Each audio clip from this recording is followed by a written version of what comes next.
There is your shot of the day. Sure is. And you remember this story, of course, 21 Coptic Christians slaughtered by ISIS on a Libyan beach. So now their families are being attacked in their hometown as well. It's an incredible story. They wanted to build a church to honor their loved ones who were slaughtered on that beach. But witnesses say that angry mobs swept in, attacked the community's current church, throwing gasoline bombs and stones and setting their cars on fire. They injured several people in this attack. Dr. Zuhdi Jasser is the founder and president of the American Islamic Forum for Democracy and the author of A Battle for the Soul of Islam, and he joins me now. Good to have you with us this morning, Dr. Jasser. Thank you, and this is an unbelievable story. What do you know about what happened here?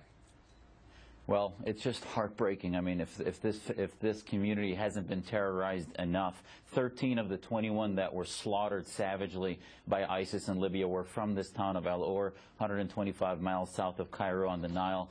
And ultimately, they got permission from President al-Sisi to build a church because Christians sadly need to have permission while mosques don't. They got the permission, and then Friday, after one of the local mosques had their sermon, these militants left all in a mob and started to chant they will not build a church on their ground, and they started this violence and killing and burning, and it was a mob mentality. But, you know, the good sign, if there is any good signs in this savagery, is that the Muslims in that town, the moderate Muslims, the non-Islamists, pushed them away and started to chase them away, and they came together. So the Islamists are trying to rip apart Egypt, no different than they did in 2013 when al-Sisi took over and pushed the Brotherhood out.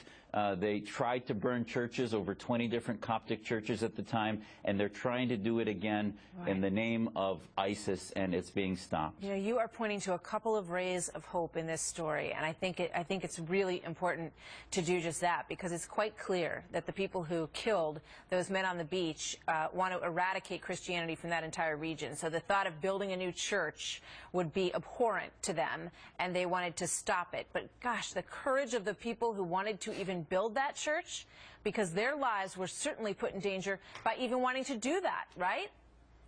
This is why this story is so important, because it doesn't end here. What is going to happen next? Al-Sisi has said the right rhetoric. He went to a Coptic church just at Christmas a few months ago, and he said it's one Egypt. But remember, there are many limitations to religious liberty in Egypt. This community now has already acquiesced that they're going to move it and put the church outside the village, which they really shouldn't have had to do. The people that were caught by the police were then released a few hours later.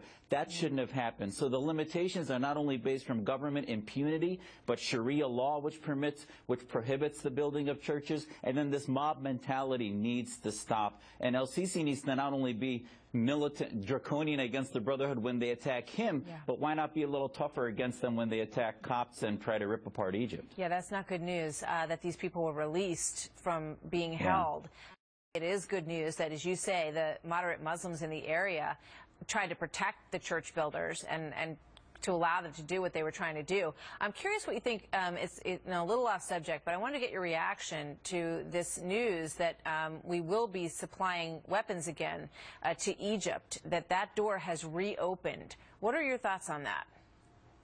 Well, I think ultimately we can't just sort of assume they're going to transition quickly to a liberal democracy. We have to continue to support al-Sisi. We're hearing a lot of the good signs of reform from him, and if we're going to give him ability to have a trajectory, we have to continue to support that, and especially now with the divisions in the Middle East between Iran, which is imperializing, and as you see, Egypt helping Saudi in Yemen. We have to maintain that relationship and continue to strengthen al-Sisi, because the alternative is the Islamists and the Brotherhood, and that would really be a disaster. Very true. We know Egypt had to turn to France for military help because we wouldn't provide it to them, and now it appears that pendulum may be changing as well.